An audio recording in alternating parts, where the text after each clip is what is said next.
ജോലിക്കും പഠനത്തിനുമായിട്ട് വിദേശ രാജ്യങ്ങളിലേക്ക് പോകുന്നവരുടെ എണ്ണം ഇപ്പോൾ കൂടി വരിക. മലയാളികൾ മറ്റ് സംസ്ഥാനങ്ങളിൽ നിന്നുള്ളവരൊക്കെ തന്നെ. ഏവരുടെയും വലിയ ആഗ്രഹം എന്ന് പറയുന്നത് അമേരിക്കൻ സിറ്റിസൺ ആകുക എന്നുള്ളതാണ്.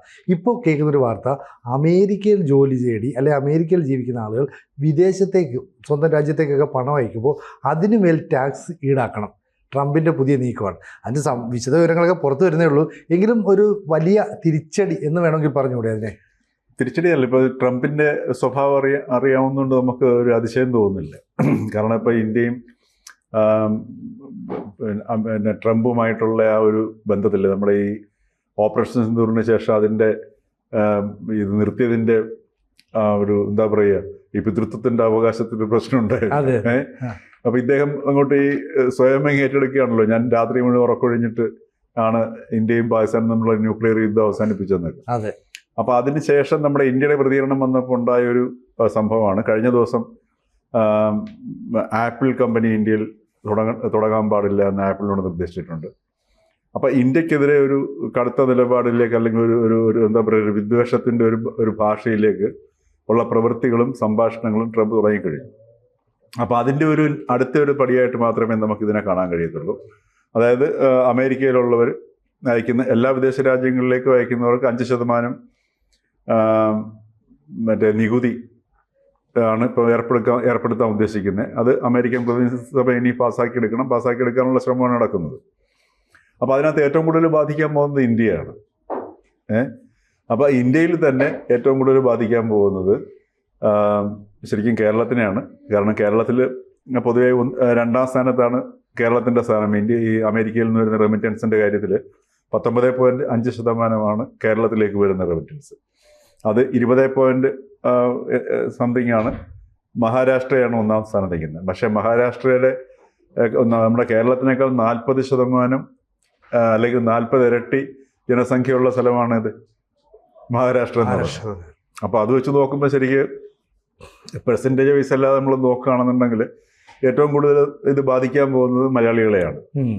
അപ്പോൾ ഇനി മറ്റ് പല നിയന്ത്രണങ്ങളും പിന്നെ അമേരിക്കയുടെ ഭാഗത്തുനിന്ന് അല്ലെങ്കിൽ ട്രംപ് കൊണ്ടുവരും എന്നുള്ളത് നമുക്ക് പ്രതീക്ഷിച്ചിരിക്കാവുന്നതാണ്. ഇത് ഒരർത്ഥത്തിൽ വളരെ നന്നായി എന്നാണ് പറയുന്നത്. കാരണം വിദേശ രാജ്യങ്ങളിലേക്ക് ഇപ്പോഴും നമ്മുടെ നാട്ടിൽ നിന്നുള്ള പോക്കിൻ്റെ ആ ഒരു ഒഴുക്ക് ഇപ്പോഴും നടക്കുന്നുണ്ട്. പക്ഷെ അത് വരും നാളുകളിൽ ഈ ഒരു ഒഴുക്ക് സ്വാഭാവികമായിട്ട് തടയുന്നതിൻ്റെ ഒരു സാഹചര്യങ്ങൾ നിലനിൽക്കുന്നുണ്ട്. കാര്യം വളരെ സ്കിൽഡായിട്ടുള്ള വളരെയധികം നൈപുണ്യങ്ങളുള്ള ആൾക്കാർക്ക് മാത്രമേ ഇനി ഏതാനും വർഷങ്ങൾ കഴിഞ്ഞാൽ 3-4 വർഷങ്ങൾ കഴിഞ്ഞാൽ വിദേശത്തേക്ക് ജോലി സാധ്യത ഉണ്ടാവുള്ളൂ. അതോടൊപ്പം തന്നെ നൈപുണ്യം തീരെ ആവശ്യമില്ലാത്ത, അതല്ലെങ്കിൽ സാധാരണ ചില ജോലികളുണ്ടല്ലോ, അത്തരം ജോലി ചെയ്യുന്നവർക്കും വളരെ നൈപുണ്യം ആവശ്യമായിട്ടുള്ള അല്ലെങ്കിൽ അഡ്വാൻസ്ഡ് ആയിട്ടുള്ള കേപ്പബിലിറ്റീസ് ഉള്ളവർക്ക് മാത്രമേ ഇനി വിദേശ രാജ്യങ്ങളിൽ, അമേരിക്ക ആണെങ്കിൽ വികസിത രാജ്യങ്ങളിലൊക്കെ സാധ്യതയുണ്ടാവുള്ളൂ. പിന്നെ ഈ നമ്മുടെ ഇപ്പോൾ കേരളത്തിൽ നിന്നൊക്കെ ഉള്ളത് നോക്കണമെങ്കിൽ നഴ്സുമാർ, അങ്ങനെയുള്ള വിഭാഗത്തിനൊക്കെ ആയിരിക്കും നമുക്കിനി വരുന്ന ആളുകളിൽ ഒരു വലിയ തടസ്സമില്ലാതെ വിദേശ രാജ്യങ്ങളിലേക്കുള്ള പോക്കുണ്ടാവും. ബാക്കിയുള്ള സംവിധാനങ്ങളിലൊക്കെ ഈ ജോലിക്കുള്ള സാധ്യതയൊക്കെ വളരെ കുറഞ്ഞു വരാനുള്ള സാധ്യതയുണ്ട്. അപ്പോൾ അത് അമേരിക്ക ഉൾപ്പെടെ എല്ലാ രാജ്യങ്ങളിലേക്കും വരാൻ പോകുന്നുണ്ട്. കാരണം എന്ന് വെച്ചാൽ ഈ നിർമ്മിത ബുദ്ധി വരുന്നതനുസരിച്ചിട്ട് ഒരുപാട് അത് എല്ലാ മേഖലകളിലേക്കും അത് ഇൻ്റഗ്രേറ്റ് ചെയ്യും, അത് സന്നിവേശിപ്പിക്കും. അത് ക്രമേണ ഒരുപാട് സാധ്യതകൾ ഉണ്ടാവുകയും ചെയ്യും. അതോടൊപ്പം തന്നെ ഈ എന്താ പറയുക, നമ്മളിപ്പോൾ ചെയ്തുകൊണ്ടിരിക്കുന്ന പല പ്രോസസ്സുകളും ജോലികളും ഇല്ലാതാവുകയും ചെയ്യും. അതുകൊണ്ടാണ് ഈ ഒരു പോക്കിൻ്റെ ഒരു ഒഴുക്ക് അല്ലെങ്കിൽ കുറയാൻ സാധ്യതയുണ്ട്. മാത്രമല്ല, ഇപ്പോൾ അമേരിക്ക എന്ന് പറഞ്ഞാൽ അമേരിക്കയിലുള്ള അമേരിക്കൻ നിവാസികൾ പോലും ഇപ്പോൾ അമേരിക്കയ്ക്ക് പുറത്തേക്ക് പോയിക്കൊണ്ടിരിക്കുന്ന അവസ്ഥ. അയർലൻഡിലേക്കൊക്കെ ഏറ്റവും കൂടുതൽ ആൾക്കാർ ഇപ്പോൾ അവിടെ നിന്ന് മൈഗ്രേറ്റ് ചെയ്യണമെന്ന് പറഞ്ഞ കാര്യം ട്രംപിൻ്റെ ഈ നിലപാട് അമേരിക്കയിൽ നിന്ന്. അപ്പോൾ അങ്ങനൊരു സാഹചര്യമാണ്. പിന്നെ ട്രംപ് ഈ ഒരു സിറ്റുവേഷൻ വന്നിരിക്കുന്നത് ഇന്ത്യക്ക്, ഞാൻ പറയുന്നത് ഇന്ത്യയും ഒരു കുതിപ്പിൻ്റെ ഒരു വക്കിലാണ്. ഇപ്പോൾ ഒരു 3-4 മാസത്തിന് അകം നമ്മുടെ ഇന്ത്യയുടെ AI മോഡൽ വരും. കോമൺ കമ്പ്യൂട്ടർ ഫെസിലിറ്റി ആയിട്ടാണ് ഇന്ത്യ വരാൻ പോകുന്നത്. ആൾറെഡി അനൗൺസ് ചെയ്തിട്ടുണ്ട്. അതോടൊപ്പം തന്നെ ഇപ്പം UP-യിൽ സെമി കണ്ടക്ടർ ബിസിനസ് സ്റ്റാർട്ട് ചെയ്യാൻ പോകുന്നു. അപ്പോൾ അതിനർത്ഥം നമ്മൾ സെമി കണ്ടക്ടർ മേഖലയിലേക്കും ശ്രദ്ധ വളരെ വിശാലമായ രീതിയിൽ, ഇപ്പോൾ UP വരാൻ പോകുന്നൊരു വലിയ സംവിധാനമാണ് വരാൻ പോകുന്നത്. അപ്പോൾ ആ രീതിയിൽ സെമി കണ്ടക്ടർ നിർമ്മാണ രംഗത്തേക്ക് കിടക്കുന്ന സമയത്ത് ഇന്ത്യയിലും ധാരാളം അവസരങ്ങൾ ഉണ്ടാകാനുള്ള സാധ്യതയുണ്ട്. പിന്നെ പുതിയ ഒരു ലോകക്രമത്തിൽ അതാത് രാജ്യങ്ങളിൽ ഈ പറഞ്ഞതുപോലുള്ള സാധ്യതകൾ ഉണ്ടാകുകയും യുവാക്കൾക്ക് അവിടെ അതാത് രാജ്യങ്ങളിൽ തന്നെയുള്ള അവസരം ലഭ്യമാക്കുന്ന ഒരു ഒരു ഒരു സമീപനത്തിലേക്കും സർക്കാരുകൾക്ക് പോവുകയെ നിവൃത്തിയുള്ളൂ. അപ്പോൾ ഇന്ത്യ ഗവൺമെൻറ്റും ആ രീതിയിൽ തന്നെയാണ് പോയിക്കൊണ്ടിരിക്കുന്നത്. അതുകൊണ്ടാണ് ഇപ്പോൾ ചൈന ഡീപ് സീക്ക് പ്രഖ്യാപിച്ചതിൻ്റെ 48 മണിക്കൂറിന് ഉള്ളിലാണ് നമ്മുടെ അശ്വിനി വൈഷ്ണവ് പ്രഖ്യാപിച്ചിരിക്കുന്നത് ഈ വരുന്ന 4 മാസം മുതൽ 10 മാസത്തിനകത്ത് വെച്ചിട്ട് ഇന്ത്യയുടെ AI മോഡൽ കൊണ്ടുവരും. അതോടൊപ്പം തന്നെ ഒരു കോമൺ കമ്പ്യൂട്ട് ഫെസിലിറ്റി, അത് മറ്റെങ്ങും രാജ്യങ്ങളില്ലാത്ത സംവിധാനമാണ്. അതായത് ഇന്ത്യയുടെ നിലവിലുള്ള ഇന്ത്യൻ ഈ IT കമ്പനികളുടെ കയ്യിലുള്ള ഈ GPUs, അതാണ് തന്നെ ഏറ്റവും അത്യാവശ്യം എൻ്റെ ബ്രെയിനായിട്ട് പറഞ്ഞത് AIയുടെ. അപ്പോൾ അത് എല്ലാം കൂടെ ഒരു സ്ഥലത്തേക്ക് കൊണ്ടുവന്നിട്ട് എല്ലാവർക്കും ഉപയോഗിക്കാവുന്ന രീതിയിൽ, എല്ലാ സ്ഥാപനങ്ങൾക്കും അതോടൊപ്പം തന്നെ വ്യക്തികൾക്കും ഉപയോഗിക്കാവുന്ന രീതിയിൽ കോമൺ കമ്പ്യൂട്ട് ഫെസിലിറ്റി ഇന്ത്യ കൊണ്ടുവരാൻ പോകുന്നുണ്ട്. അപ്പോൾ ഈ ഒരുപാട് മാറ്റങ്ങൾ ഈ വരുന്ന നാളുകളിൽ ഇന്ത്യക്കകത്തും വരും. അപ്പോൾ അതിനോടൊപ്പം തന്നെ ഈ ട്രംപിൻ്റെ ഈ ഒരു നിലപാടുകളൊക്കെ വരുന്നതിനകത്തൊരു പ്രത്യേക ഒരു സന്ദേശം നൽകുന്നുണ്ട്.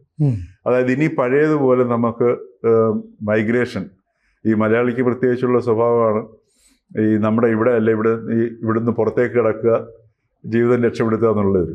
ആ ഒരു മൈൻഡ് സെറ്റിന് ഒക്കെ ഒരു മാറ്റം ഇനി വരുന്ന നാളുകളിൽ ആവശ്യമാണ്. അതിലേക്കൊക്കെ എനിക്ക് തോന്നുന്നു ട്രംപിൻ്റെ നടപടി നമുക്ക് പ്രത്യക്ഷത്തിൽ പെട്ടെന്ന് വെള്ള വിഷമം തോന്നുമെങ്കിലും ഇപ്പം 5% തോന്നുന്നു ഇപ്പം ഈ ട്രംപ് ഇപ്പം ഏർപ്പെടുത്താൻ പോകുന്ന നികുതി. ഇപ്പം അത് അത്യാവശ്യം നല്ലൊരു നികുതി തന്നെയാണ്.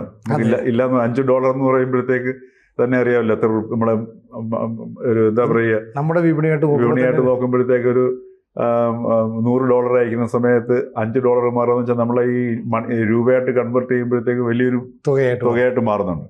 അപ്പോൾ അതനുസരിച്ചിട്ടൊരു വലിയൊരു കോട്ടം തന്നെ ആയിരിക്കും, അല്ലെങ്കിൽ ഒരു ആഘാതം തന്നെ ആയിരിക്കും പ്രത്യക്ഷത്തിൽ നമുക്ക് ഉണ്ടാവുക. പക്ഷെ ഇത് നമുക്ക് നൽകുന്ന ഇന്ത്യക്കും അതുപോലെ മലയാളികൾക്കും ഒക്കെ നൽകുന്ന ഒരു മെസ്സേജ് വളരെ ക്ലിയറാണ്.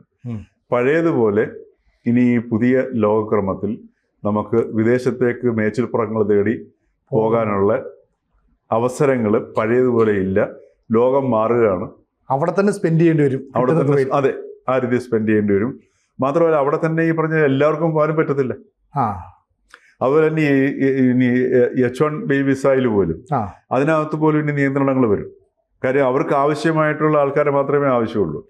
ഇപ്പൊ തന്നെ ഈ ഇലോൺ മസ്കിനും മറ്റൊക്കെ ആവശ്യമുള്ളതുകൊണ്ടാണ് ട്രംപും അതിനകത്ത് വലിയ കയറി കടുംപിടുത്തം പിടിക്കാതെ കുറച്ചൊരു ഇളവുകൾ വരുത്തിയത്. ആ ഇലോൺ മസ്കിന്റെ അവിടെ ഈ അങ്ങനെയുള്ള IT കമ്പനികളിൽ പോലും വളരെയധികം വൈദഗ്ധ്യമുള്ളവർക്ക് മാത്രമേ അവർക്ക് ആവശ്യം ഇപ്പം നിലവിലുള്ളൂ. അല്ലാത്തവർക്ക് പ്ലേസ്മെന്റ് കൊടുക്കേണ്ടതെന്ന് അവർക്ക് ഇപ്പൊ തന്നെ അതാ പറഞ്ഞ ഗൂഗിളിൽ നിന്നും മറ്റു കമ്പനികളിൽ നിന്നൊക്കെ എത്രയോ പേർക്കാണ് ഇപ്പോൾ ഇന്ത്യയിലുള്ള ആൾക്കാർക്ക് തന്നെ എത്ര പേർക്ക് തൊഴിൽ നഷ്ടപ്പെട്ടു. ഇതൊക്കെ ഈ മാറുന്ന ഒരു ലോകക്രമത്തിന്റെ ഒരു സൂചനകളാണ്. അപ്പൊ അങ്ങനെയുള്ളവരെ നമുക്ക് ഏത് മേഖലയിലേക്ക്, പുതിയ സംവിധാനങ്ങളിലേക്ക് എങ്ങനെ കടത്തിവിടാം, പുതിയ രീതികളിലേക്ക് എങ്ങനെ ഇതിനെ ഇന്റഗ്രേറ്റ് ചെയ്യാം എന്നൊക്കെയുള്ള ചിന്തിക്കേണ്ട പൊളിറ്റിക്കൽ ലീഡർഷിപ്പ് ചിന്തിക്കേണ്ട സമയമാണത്. വിശേഷിച്ചും ഈ കേരളത്തിലേക്ക് പോലെ. പക്ഷെ കേരളത്തിലൊന്നും ആ രീതിയിലേക്കുള്ളൊരു ചിന്ത എനിക്ക് തോന്നുന്നില്ല ഇനി സമീപ ഭാവിയിൽ പോലും വരുമോ എന്ന് എനിക്കറിയാൻ പറ്റത്തില്ല. കാര്യം നമുക്ക് ഇപ്പോഴും IT എന്നൊക്കെ പറയുമ്പോൾ IT പാർക്ക്, IT ഹബ്ബ് ഇങ്ങനെയൊക്കെയാണ് നമ്മൾ ചിന്തിക്കുന്നത്. മറിച്ച് നമ്മുടെ ജീവിതത്തിലേക്ക് IT എങ്ങനെ ഇൻ്റഗ്രേറ്റ് ചെയ്യാമെന്നുള്ള സംഗതി ഇപ്പോഴും ഒരു സമീപനം എന്ന രീതിയിലേക്ക് കേരളത്തിലെ പൊളിറ്റിക്കൽ ലീഡർഷിപ്പോ ഗവൺമെൻറ്റോ ആ രീതിയിൽ ചിന്തിച്ചിട്ടില്ല എന്നുള്ളതാണ്. അപ്പം അത്തരം ചിന്തകളിലേക്കൊക്കെ പോകേണ്ട അടിയന്തര ഒരു സാഹചര്യമാണ്.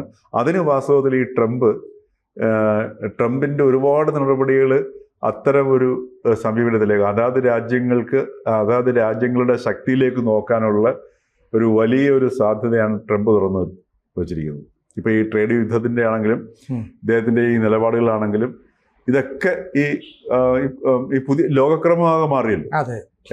ആ മാറിയ സാഹചര്യത്തിൽ ഈ പറഞ്ഞതുപോലെ ജിയോ പൊളിറ്റിക്കൽ സിറ്റുവേഷൻ മാറിയ സാഹചര്യത്തിൽ അതാത് രാജ്യങ്ങൾ ഇപ്പം തന്നെ യുദ്ധത്തിൻ്റെ അടുത്ത് നോക്കുകയാണെങ്കിൽ പോലും യുദ്ധത്തിൻ്റെ ഇപ്പം പണ്ടൊക്കെ ഈ ഏറ്റവും വലിയ സമ്പന്ന രാജ്യങ്ങൾക്ക് അതിൽ ആയിരുന്നു യുദ്ധത്തിനകത്തുണ്ടായിരുന്ന ഏറ്റവും വലിയ ആധിപത്യം എന്ന് പറയുന്നത്.